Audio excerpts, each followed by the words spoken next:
Disaster relief organizations such as FEMA in the United States have perhaps unsurprisingly looked into disaster preparedness. For our purposes, disaster is being defined as a situation or a set of circumstances, either man-made or natural, so severe that absent rescue or relief, there's a high probability of harm, up to and including death. The results of the disaster preparedness research by FEMA and other relief organizations found that survivors of disasters may need to wait for up to 3 days before rescue or relief may arrive.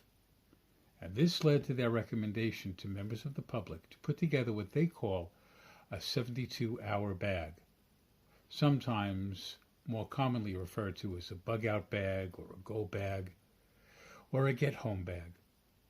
Whatever you choose to call it, it is essentially a portable bag that you can take with you in the event of a disaster or an evacuation, in which there are resources available to you to help you to manage to look after yourself and perhaps a few family members as well for a period of at least 3 days, hence 72-hour bag.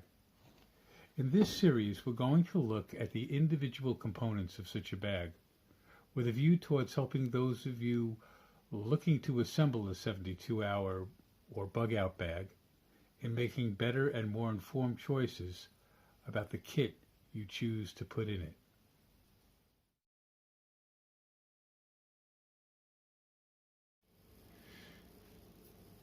In today's episode, we're going to look at something that is absolutely vital if you're planning on staying healthy and alive. Food. Stay tuned.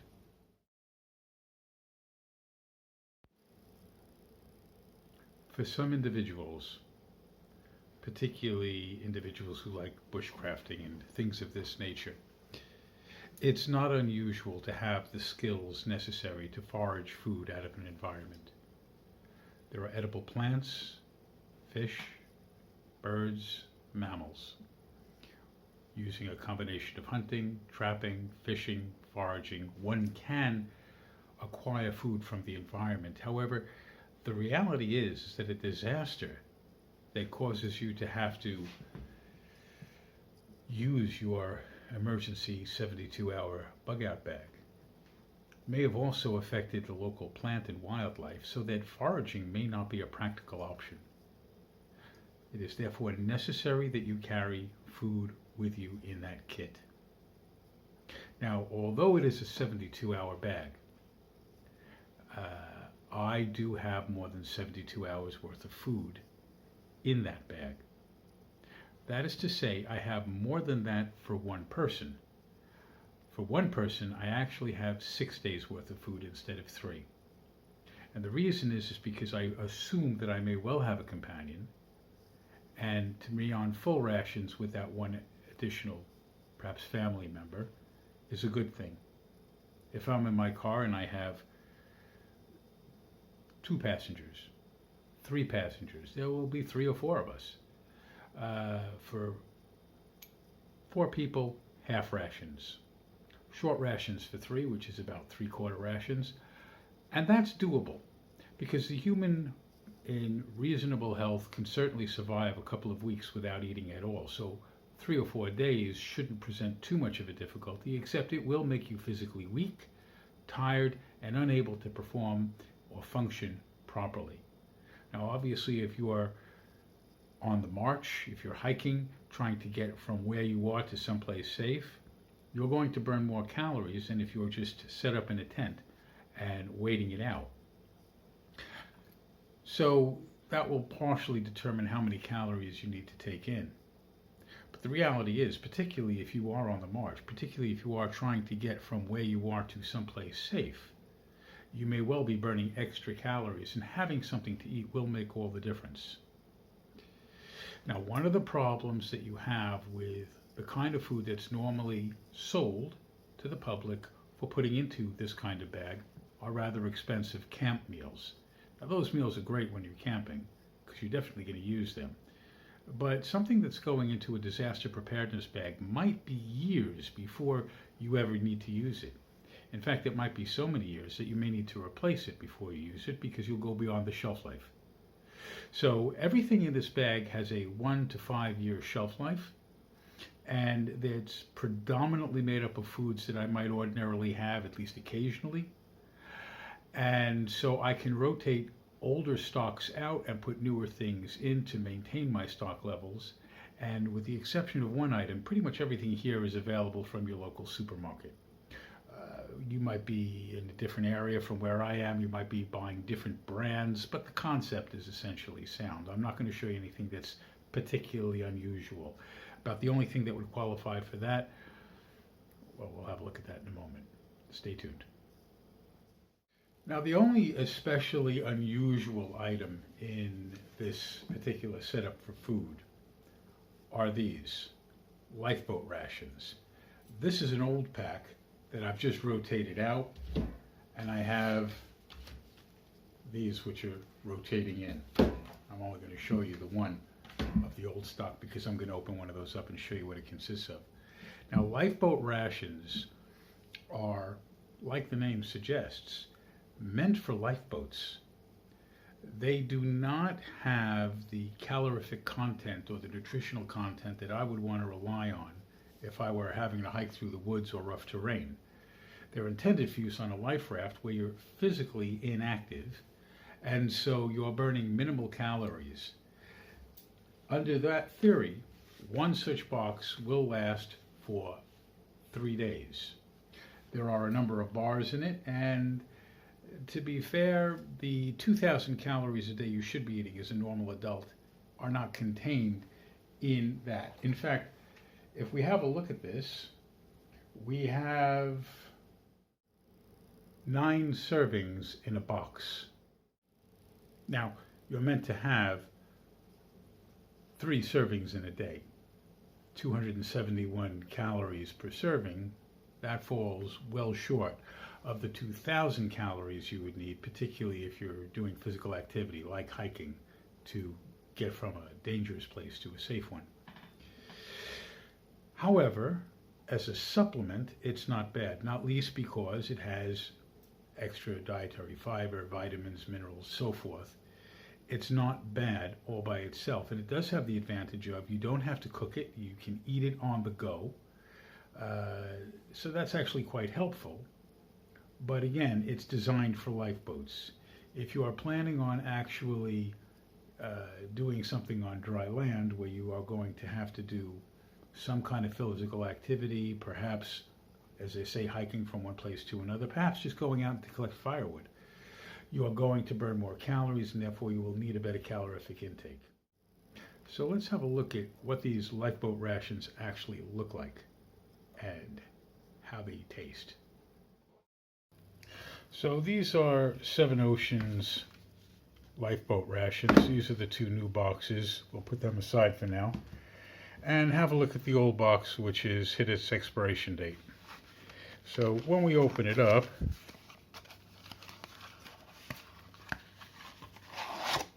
we find everything is contained in sealed foil.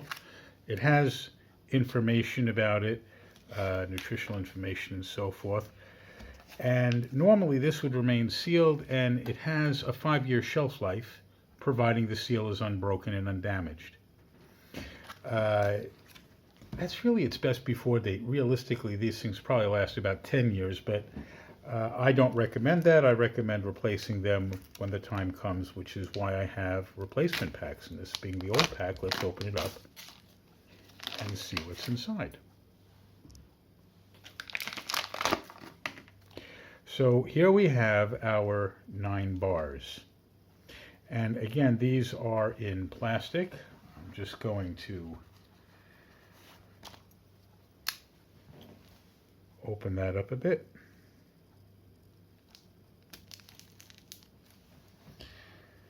Now, that represents the maximum amount that the manufacturers recommend that you eat in one day. So you have 3 bars, and they are contained in a wax paper, or a wax-like paper. And it comes in 2 bricks. And these are basically often described as being very much like a shortcake. They have a smell that is not unduly appealing, and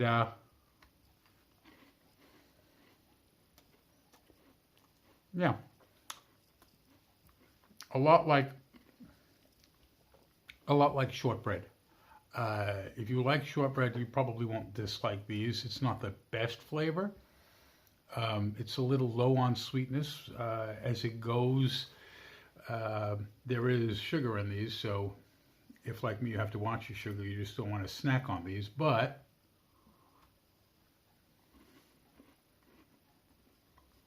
crunchy, nice enough texture, like a biscuit, like a cookie. Those 2 bricks would represent potentially 1 meal, or you can just spread them out one every few hours, or you can have it in combination with something else. For example, if you're on the go, something like that you can eat while you're hiking. One of those might be good as part of a breakfast. Certainly they're very good for your hiking because you don't have to stop necessarily hiking to eat one of those. Now, obviously having 2 boxes is enough for 1 person for 6 days. The reason I have the 2 boxes, again, is because I might be with a companion, in which case that 1 box will only last a day and a half because 2 people are eating it, and hence I have the 2 boxes so that we can get our 3 days, or shorter rations if there are more of us. But is it palatable? Yeah. Is it something that you're going to crave? Not especially, but you can eat them. They're not crazy expensive. They do have a 5-year shelf life as long as it's undamaged. I've opened this one up because it's out of the rotation now, so most of that's going to be disposed of.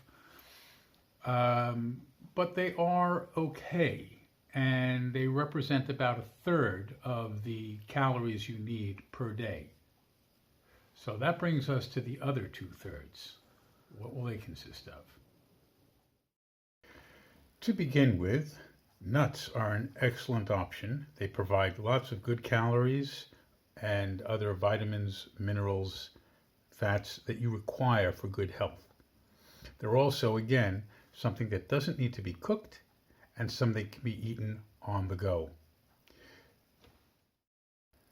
Staying with the theme of food you can eat without having to cook, protein bars are extremely useful, and they do break up the monotony of the Lifeboat Rations. They have nice flavor, and they keep you going, and they keep your protein levels high. Also, something that you can eat without having to cook is tuna. You may prefer pilchards or sardines or salmon. Any sort of tinned meat like this would be good. These have a good long shelf life, and I've chosen small single serve size packets because these smaller tins, I've gone for the no drain because that's convenient, but these smaller tins provide 1 small meal per person. So there are 6 of these. Also, one of the nice things about these is I've gone for the variety with brine. The reason being, if you're doing heavy exercise, you're going to lose electrolytes, so getting that little bit of extra salt in you can be a real godsend. Of course, you can't beat having a bit of a cooked meal. Now, cooking may be very limited, and where we're talking about cooking, everything I have in this kit will only require you to be able to boil water. If you've got boiling water, you can prepare something hot and nourishing. These mug shots, which are essentially pot noodles or thereabouts, but without the bulkiness of the pot, are perfect examples. It's a light lunch because you might not necessarily eat it by itself, but having one of these with one of your Lifeboat Rations, for example, could help fill you up and still provide you with something warm. As long as you have some sort of cup that you can put this and some boiling water into, you have a warm meal. Next on the list, we have cup of soups and couscous. Now, this may seem an interesting or unusual combination to you, but here we have chicken, cream of vegetable, and minestrone. So we have different flavors to break up the monotony. And we have some bags of couscous. Why? Well, first of all you need is a mugful of boiling water, and you've got yourself a cup of soup. Of course, that's a bit thin, but also the calorific value is useful, but not quite as high as you'd necessarily want it to be. Now, couscous, why couscous instead of rice or bulgur wheat or pasta? Well, couscous has a great advantage. It pretty much doesn't have to cook. In other words, if you put 1 part couscous to 2 parts liquid and just cover it and let it stand for 5, 6 minutes, maybe 7 minutes, the couscous will absorb all the liquid and effectively be cooked. In other words, you don't need to necessarily have enough fire to actually simmer something. You only need to bring it to the boil. By mixing in 1 packet of soup with a quantity of couscous and water, boiling water, this will turn into almost like a stew. Now, if you're able to harvest some food from the environment, plant material, meat, whatever, you can put it in with this and make it a bit more nourishing. But at the very least, this will provide you with some very good calories, energy, and substance. You will feel full, and this is useful. And it's a warm meal. Continuing on the theme of something warm to nourish you and keep you going, that only requires boiled water. They have coffee, hot chocolate, tea, both regular and of course the fruit teas, which can be drunk hot, or you can allow that one to go cold and it'll give you a sort of a fruity beverage. These are 6 packs of each, half a dozen tea bags of each kind, half a dozen packets of chocolate, half a dozen packets of the coffee. For one person, you have 1 of each per day, which gives you 4 hot drinks minimum. Of course, tea bags can be used more than once, so more like half a dozen hot drinks during the course of a day if you're just careful with your supplies.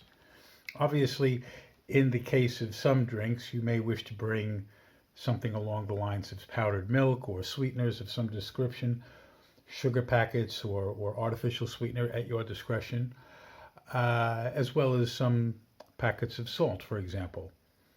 But essentially, that's it. That's all that you require. I mean, if you really don't like things like these kinds of instant coffees, you could have something more along this line.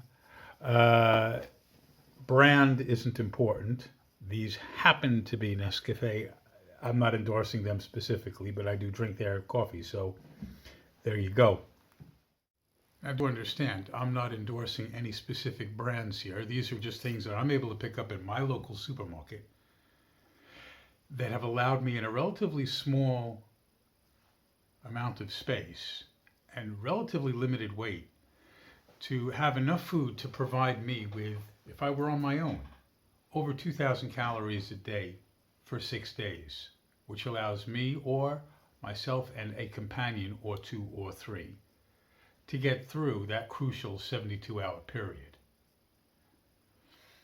You may well find other products that you prefer, but I think you'll agree that on the whole, the concept of not necessarily having to buy very expensive camp foods is sound. And I realize that this is not gourmet eating. This is not necessarily what you would strive to want to eat all the time. But what you've just looked at will keep you going in an emergency.